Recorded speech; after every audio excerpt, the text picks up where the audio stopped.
This video covers Trig Note 6.4. The topic today is going to be graphing hyperbolas.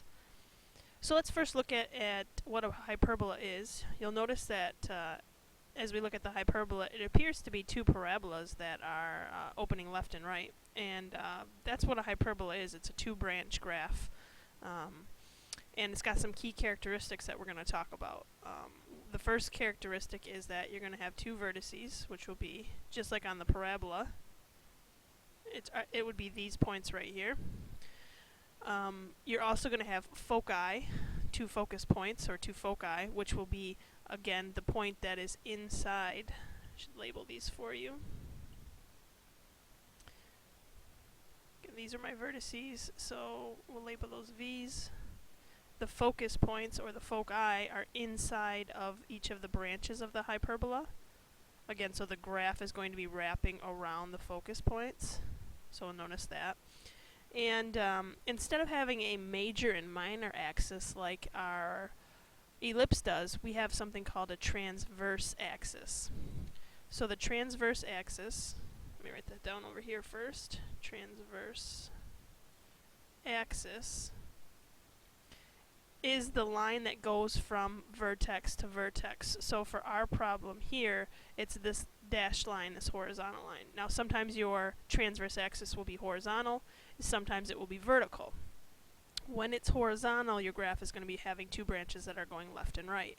When it's vertical, your graph will have two branches that will open up and down. And we'll talk about those differences when we look at the next section here when we start talking about the equations. So again, this has a transverse axis that is running right through the middle horizontally of this graph.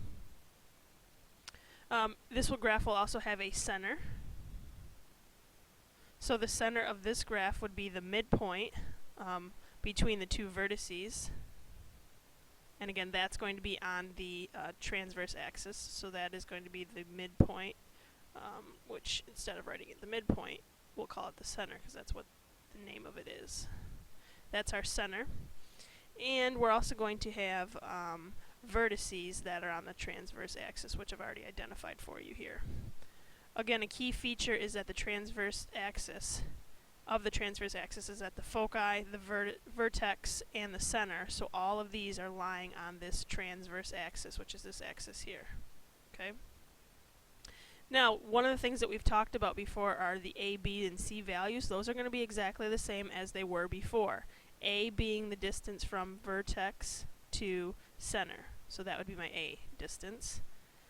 B being the distance from the center up to some, on an ellipse it was to the minor axis. We're going to have a B value that will be going the opposite direction. So for this one, B could be something like this. So it's going to go the opposite. If the transverse axis is horizontal, B values will be going up and down. We don't have a name for that distance, we just call that B. It doesn't have an axis name though. And then finally your C value. C is a distance from center to foci, so this distance would be C. What that's going to create for us is it's going to create this dashed box between A and your B's, so the B's would go down as well. So it would look something like this, and that will help us identify the branches of our parabola. We'll get specifically into this a little bit more as we progress through this section. But this is the basic look of a hyperbola. Let's now talk about the formulas. Okay, so let's look at the two equations for the different types of hyperbolas that we're going to graph. We're going to graph some where the transverse axis is horizontal, so that would look like this. If this is our transverse axis is horizontal, then our graph would have two branches that are opening left and right. So, for example, something like this maybe. Hyperbola would look like that. If our transverse axis is vertical, if the transverse axis is vertical, so if it's this way, then our graph is going to be opening up and down. So our graph would have a branch here and it would have a branch down there, something like that. So what I want you to notice the difference between the two different equations. So this is the equation when the transverse axis is vertical. This is the equation when the transverse axis is horizontal. Notice the placement of A. A is the first denominator, in both equations, okay? And that's going to be key, is that a will always be the first number in the denominator.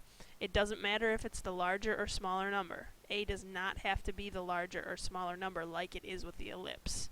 So let's make a note of that. A doesn't have to be the larger number. That rule was only true for an ellipse. So A does not have to be the larger number.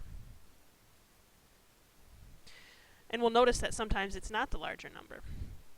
But what again we'll notice here is that if the a value is underneath the x in the x minus h quantity squared, that the transverse axis is horizontal, because that's our horizontal axis.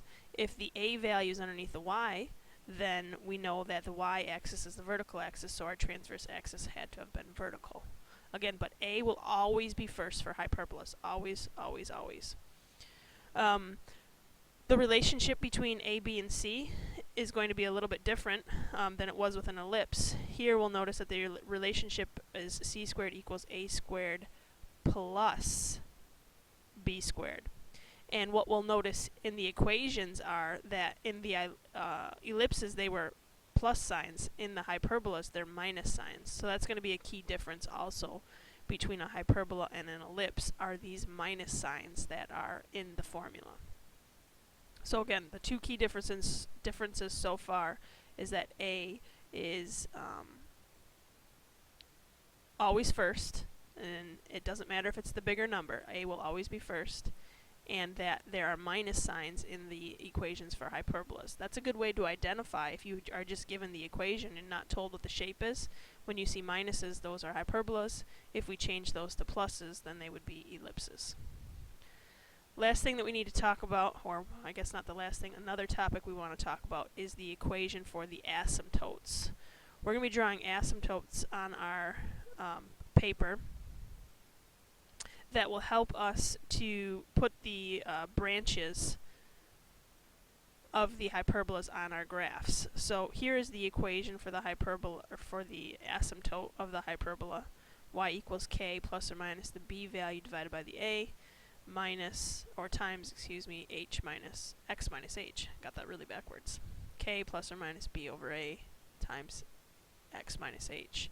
And then for the transverse axis being vertical, this equation is very similar. Again, the difference though is this b over a versus a over this a over b versus this b over a.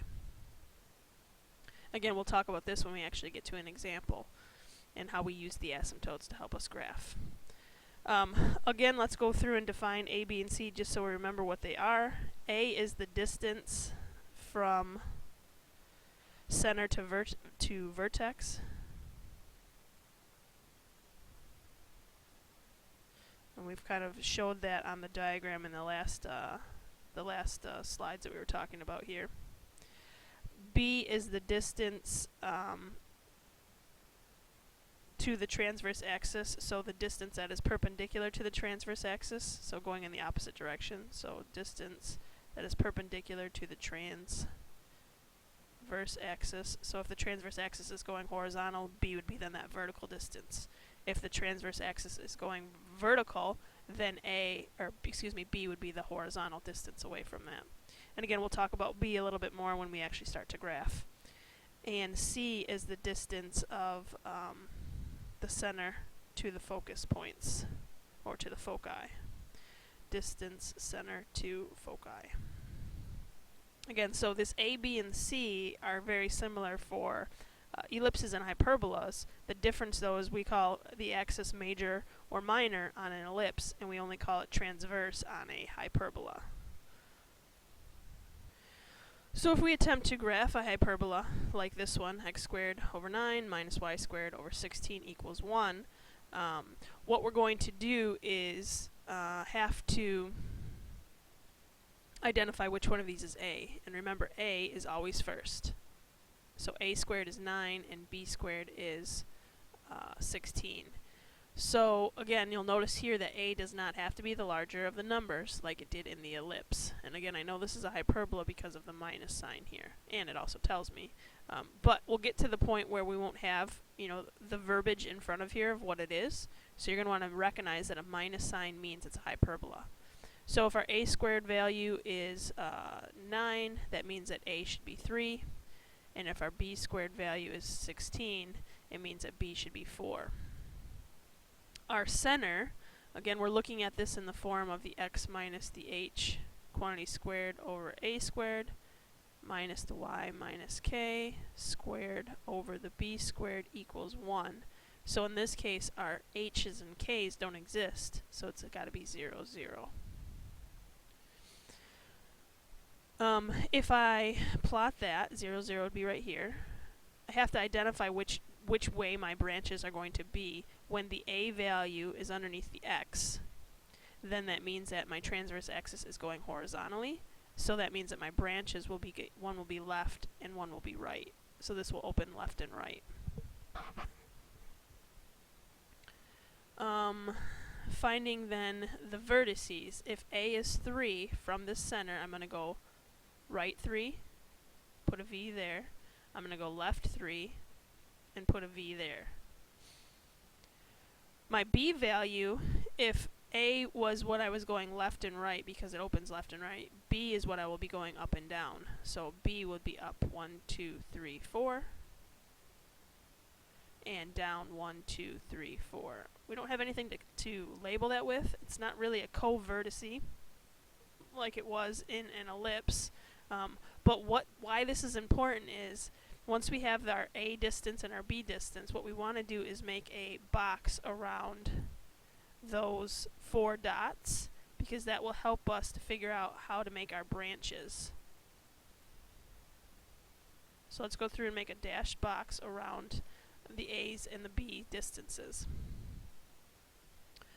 Okay, so going back to finishing this off, vertices would be the coordinate point -3, 0 and +3, 0. To find my foci, I need to know the c value. Now the c value can be found by doing c squared equals a squared plus b squared. So 9 plus 16 is 25. So I'd find that c should be 5. So from here I'd go left and right 5 to get my focus point, and over here to get my other focus point. I still have to put the branches of the hyperbola on here, so what I want to do now is, the reason I drew this box was I can draw from corner to corner going through center. I can draw a dashed line and extend it way out, and this is where you're going to want to get a ruler out and do this. You can see mine's not exactly straight. I'm doing the best I can with this board. But drawing another one from corner to corner helps us to be able to identify how big to make our branches now. These are actually the asymptotes. So we'll come up with the equation for those lines in just a minute.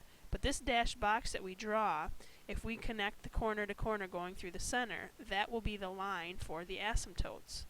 Which means that when I make my branches of my hyperbola, I want them to come as close to these asymptotes as they can, and to this through the vertice here, but again not touching those asymptotes. So one side of the branch would look like this. I know it has to be going this way because I've already identified that it opens left and right, and I've also identified that it wraps around the focus point. And the other would go over this way. So that's what this graph would look like. Make that a little bit neater. Now the last thing that I want to do is write down my equation for my asymptotes. When it opened left and right, here was the equation. Y equals k plus or minus my b over my a times the x minus h. Again, I'm getting this from the front side of the notes. So let's plug in our information. K is 0. I'll do that over here. Y equals 0 plus or minus the b, which is 4. A is 3. X minus 0. Cleaning this up a little bit, we would find that y equals 0 plus or minus, we don't need the 0, 4/3 x. So that's my equation for the lines that I just drew here. Last thing I want to do is write the coordinate points for the foci. I went over 5 and up 0. So they would look like that.